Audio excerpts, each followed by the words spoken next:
We spend our lives chasing the perfect plan. We build laboratories with sterile surfaces and write down every variable, believing that progress is a straight line drawn by the steady hand of logic. But history tells a different story. The most profound leaps in human understanding didn't come from a flash of genius during a moment of success. They arrived in the wreckage of a failed experiment. This is the philosophy of the productive mistake, the idea that our greatest discoveries are often the ones we weren't looking for. While we were trying to cure one disease, we stumbled upon a miracle. While we were trying to build a better weapon, we accidentally created a household staple. It is the art of looking at a ruined result and having the curiosity to ask why it failed. This curiosity transformed discarded mold into medicine and a messy workbench into a revolution. Consider the case of Alexander Fleming in 1928. He was a researcher at St. Mary's Hospital in London, a man locked in a grim battle against deadly bacteria. He was brilliant, yes, but he was also famously untidy.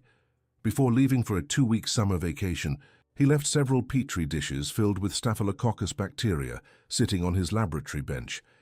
He didn't stack them properly, and he didn't clear the space. When he returned, he expected to see the usual growth of the deadly germs he was studying. Instead, he found something that most scientists would have thrown in the trash with a sigh of frustration. One dish had been contaminated by a common green mold, but as Fleming looked closer, he noticed something strange. In a ring around the mold, the bacteria weren't just dying, they were dissolving. The mold was producing a substance that acted as a lethal shield against infection. This ruined experiment was the birth of penicillin. A messy lab and a neglected dish saved millions of lives, proving that sometimes the best thing a scientist can do is walk away and let nature make a mistake. A few decades earlier, in 1826, a humble chemist named John Walker was working in his small shop. He wasn't trying to change the world, he was simply trying to create a new explosive for hunting. He was stirring a pot of chemicals, a mixture of antimony sulfide and potassium chlorate, with a simple wooden stick. As he worked, a dollop of the mixture dried into a hard, stubborn lump on the end of his stirrer. Annoyed by the imperfection, Walker tried to scrape the lump off against the stone floor of his hearth. In an instant, the friction turned the scrap into a brilliant, hissing flame. He hadn't just made a fire. He had invented the friction light, the very first match. Friends urged him to patent the invention and become a wealthy man, but Walker, a man of quiet integrity, refused. He believed that such a vital tool should belong to the world, not just to him. Because of a momentary scrape of a stick, humanity finally held the power of fire in its pocket. Then there was the cold November night in 1895, when Wilhelm Röntgen was working in total darkness at the University of Würzburg. He was experimenting with cathode rays inside a vacuum tube, trying to understand how light behaved in a void. He had wrapped the tube in thick black cardboard to ensure no light escaped, yet across the room, a small screen coated in platinocyanide began to shimmer with a ghostly green glow. This was impossible. The light shouldn't have been able to pass through the cardboard. Intrigued and slightly terrified, Röntgen began placing objects between the tube and the screen. When he finally held his own hand up, he didn't see skin or muscle. He saw the dark, detailed shadows of his own bones. It was a sight no living person had ever seen. He later brought his wife, Anna Bertha, to the lab. When she saw the skeletal image of her hand, she cried out, "I have seen my own death." She wasn't seeing death, though. She was seeing the future of medicine, an accidental window into the human body that required no scalpel. Before we continue exploring these world-altering errors, subscribe to the channel and tell us in the comments where you are watching from. These accidents changed medicine and fire, but what happens when a failed weapon of war becomes the world's most famous snack saver? The answer lies in a sticky situation that no one saw coming. The desperation of war often breeds invention, but for Harry Coover, it initially bred nothing but irritation. In 1942, as the world was engulfed in conflict, Coover was a chemist working for Eastman Kodak, tasked with a very specific mission to create a clear, high-impact plastic that could be used for the sights on Allied guns. He and his team were experimenting with a class of chemicals known as cyanoacrylates. On paper, the substance was perfect, it was clear and incredibly durable. But in the reality of the workshop, It was a nightmare. The material was impossibly sticky. It bonded to everything it touched: the molds, the tools, the researchers' fingers. Coover, frustrated by a substance that refused to behave, deemed it a total failure for the war effort and cast it aside.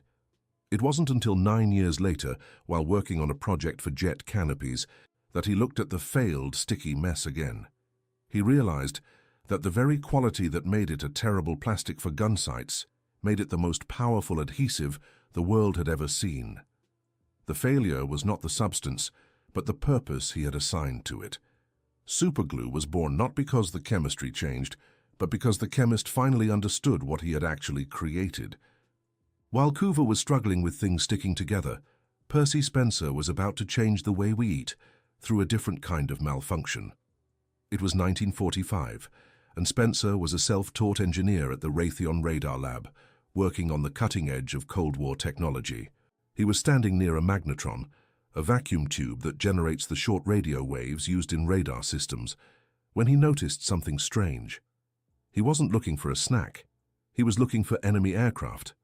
However, as he stood near the humming machine, he felt a sudden warmth in his pocket. Reaching in, he found that his favorite candy bar, a peanut-filled chocolate bar, had turned into a gooey, melted mess. Most people would have been annoyed by the ruined treat, but Spencer was captivated. He suspected the invisible microwaves from the magnetron were responsible for the heat. To test his theory, he brought in a bag of corn kernels and placed them near the machine. Within minutes, the lab was filled with the sound of popping corn and the smell of a movie theater. By the next day, he was cooking eggs that literally exploded from the internal pressure. The microwave oven, a device found in nearly every kitchen today, began as a melted chocolate bar in a radar lab. Across the ocean, and decades earlier, another revolutionary discovery was made simply because a man was in a rush to eat. In 1879, Konstantin Fahlberg was a chemist at Johns Hopkins University, spending his days surrounded by the pungent smells of coal tar derivatives. He was deep into his research, so absorbed that he completely forgot the most basic rule of laboratory safety: washing his hands. When he finally returned home for dinner, he broke off a piece of bread and took a bite. He froze. The bread was incredibly, almost unnaturally sweet. He asked his wife if she had added sugar to the loaf, but she insisted she hadn't. He tasted his napkin, then his thumb, and realized that the sweetness was coming from his own skin. He had inadvertently brought his work home with him.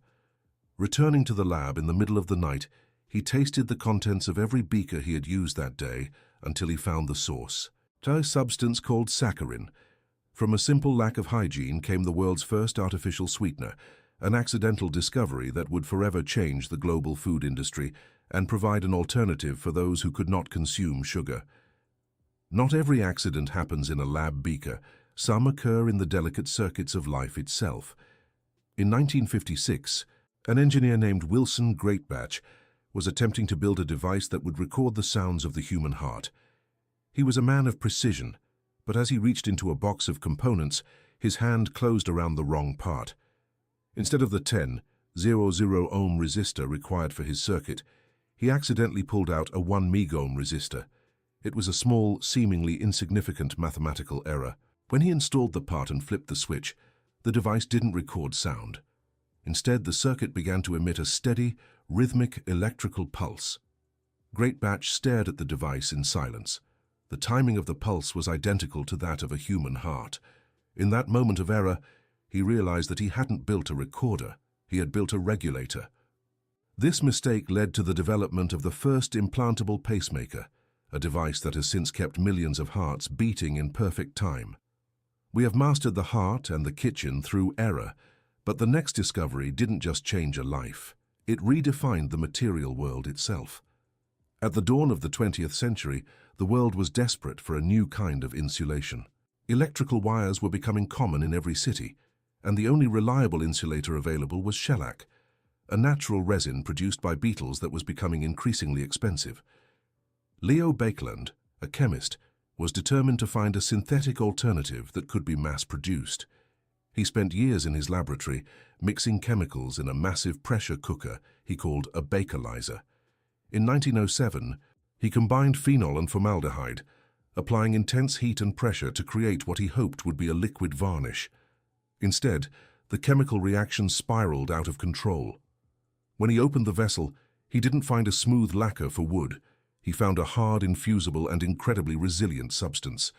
It would not melt, it would not dissolve, and it resisted every solvent he threw at it. Baekeland had not found a replacement for beetle resin. He had pioneered the age of synthetics. He named it Bakelite, the world's first true plastic. It was a material that could be molded into almost anything, eventually coating the planet in a substance that would outlast its creator. Born entirely from a failed attempt to mimic nature.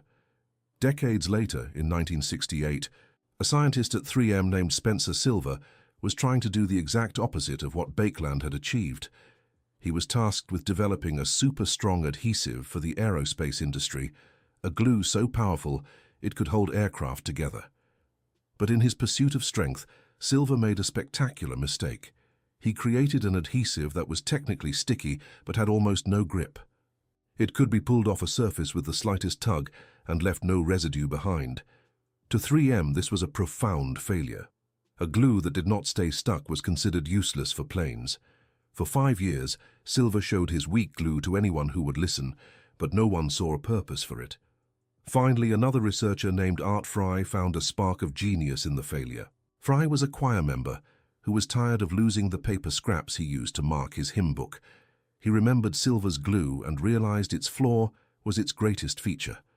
By coating small squares of yellow paper with the failed adhesive, he created the Post-it note.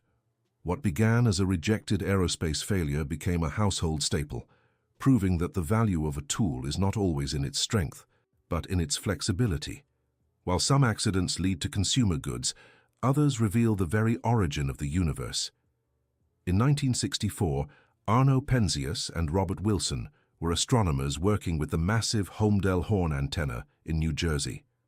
They were not looking for the beginning of time, they were trying to map radio waves from our galaxy. However, their data was being corrupted by a constant, low-frequency hiss that came from every direction in the sky. Convinced the interference was local, they spent months hunting for the source. They even evicted a pair of pigeons and scrubbed out the white dielectric material, bird droppings, from the delicate equipment. Yet the hiss remained. It was a frustrating, seemingly insurmountable error in their gear. It was only after consulting with theorists at Princeton that the truth emerged. The noise was not bird droppings. It was the cosmic microwave background radiation, the faint afterglow of the Big Bang. They were hearing the echo of the birth of the universe, an accidental discovery that earned them a Nobel Prize and shifted our understanding of existence forever. From the messy lab of Alexander Fleming to the antenna at Holmdel, the history of progress is paved with mistakes. We often view errors as obstacles, but as these stories show, error is the crack that allows the unexpected to leak in.